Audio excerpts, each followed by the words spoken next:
আসসালামু আলাইকুম রহমতুল্লাহি ওবরকাতু। আজকের এই ভিডিওতে আমি দেখাইব ডিজিটাল লকার যে অ্যাপ্লিকেশন আছে এটার মধ্যে লগইন কিভাবে হইবেন। যে অ্যাকাউন্ট আগে বানাইয়া থাকেন তো অ্যাপ্লিকেশনটার মধ্যে লগইন হইতে চাইতেছেন কিন্তু লগইন হইতে পারতেছেন না, তো আজকের এই ভিডিওতে আমি দেখাইব লগইন কিভাবে হইতে হয়। প্রথমে প্লে স্টোর থেকে অ্যাপ্লিকেশনটা ডাউনলোড করে নেবেন। তো ডাউনলোড করার বাদে অ্যাপ্লিকেশনটা এরকম ওপেন করে নেবেন। তো অ্যাপ্লিকেশনটা ওপেন হওয়ার বাদে আপনারা সামনে ইন্টারফেসটা এরকম ওপেন হইব।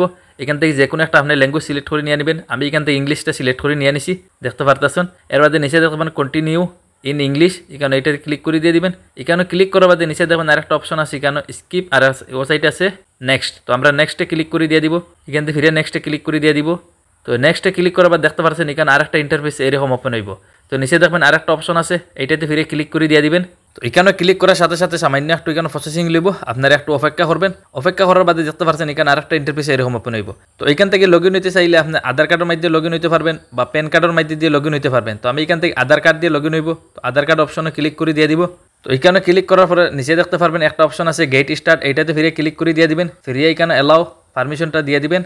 এখানে আপনার মোবাইল নম্বরটা দেখতে পারবেন, যে মোবাইল নম্বর দিয়ে আপনি আগে অ্যাকাউন্টটা বানাইছিলেন এই মোবাইল নম্বরটা এখানে দেখতে পারবেন। নিচে দেখবেন ফিরে কন্টিনিউ হয়ে আর একটা অপশন আছে, এটাতে ফিরে ক্লিক করে দিয়ে দিবেন। তো এখানে সামান্য একটা প্রসেসিং লিব, দেখতে পাচ্ছেন আরেকটা ইন্টারফেস আপনার সামনে এরকম ওপেন হইব। তো আপনি যে নাম দিয়ে আগে অ্যাকাউন্টটা করেছিলেন এখানে আপনার নামটা দেখতে পারবেন, প্রোফাইল নেমটা দেখতে পারবেন। আর যে অ্যাকাউন্ট নতুন বানাইছেন নিচে দেখবেন নিউ ক্রিয়েট অ্যাকাউন্ট, এইটাতে ক্লিক করে আপনি এখান থেকে নতুন অ্যাকাউন্ট একটা বানাইতে পারবেন। আমরা যেহেতু অ্যাকাউন্ট আছে আমরা এখানে নতুন অ্যাকাউন্ট আর বানাইয়েন না। তো উপরে দেখতে পারেন প্রোফাইল নেমের উপরে ক্লিক করে দিয়ে দিব। তো এখানে ক্লিক করার সাথে সাথে আপনার সামনে আরেকটা ইন্টারফেস এরকম ওপেন হইব। এখানে দেখতে পাচ্ছেন enter 6 digit security pin. Account বানাইবার সময় আপনার 6 সংখ্যার যে একটা পিন নম্বর বানাইছিলেন, একটা পিন বানাইছিলেন অ্যাপটা লগইন হওয়ার জন্য। তো এই পিন নম্বরটা আপনারা এখানে দিয়ে দিবেন। তো এখানে আমি আমার পিনটা দিয়ে দিব। তো এর নিচে দেখতে পারবেন আরেকটা অপশন আছে, এখানে খালি বক্স একটা আছে, এই বক্সটাতে আপনার টিক মার্ক লাগাই দিয়ে দিবেন। তো এখানে টিক মার্ক লাগানোর পরে এখানে দেখবেন আরেকটা অপশন আপনার সামনে এরকম ওপেন হইব, ইনেবল বায়োমেট্রিক লগইন। তো এখানে আপনারা ফিঙ্গারটা দিয়ে দিবেন। তো এখানে আমি আমার ফিঙ্গারটা দিয়ে দিব। ফিঙ্গারটা দেওয়ার সাথে সাথে দেখবেন নিচে দেবেন আরেকটা অপশন আছে, এখানে ভেরিফাই হইয়া এইটাতে ফিরে ক্লিক করে দিয়ে দিবেন।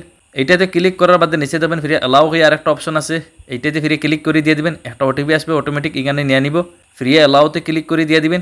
এইভাবে আপনারা খুব সহজে এই অ্যাপ্লিকেশনটার মধ্যে লগইন হইতে পারবেন। আগে যতগুলো আপনার এখানে ডকুমেন্ট অ্যাড করে আসলেন সম্পূর্ণ ডকুমেন্টস এখানে দেখতে পারবেন। আমার এখানে প্যান কার্ড এবং আধার কার্ড, ড্রাইভিং লাইসেন্স যতগুলো আমি অ্যাড করে রাখছি এখানে পুরো দেখতে পারতাছি। তো আপনারা এইভাবে যতগুলো ডকুমেন্ট আগে অ্যাড করে রাখছিলেন সম্পূর্ণ ডকুমেন্ট এখানে দেখতে পারবেন। তো আজকের ভিডিও এতটুকু ছিল। ভিডিওটা দেখে যে কিছু উপকার হয় আমার চ্যানেলটি সাবস্ক্রাইব করবেন আরও এরকম ভিডিও পাওয়ার জন্য।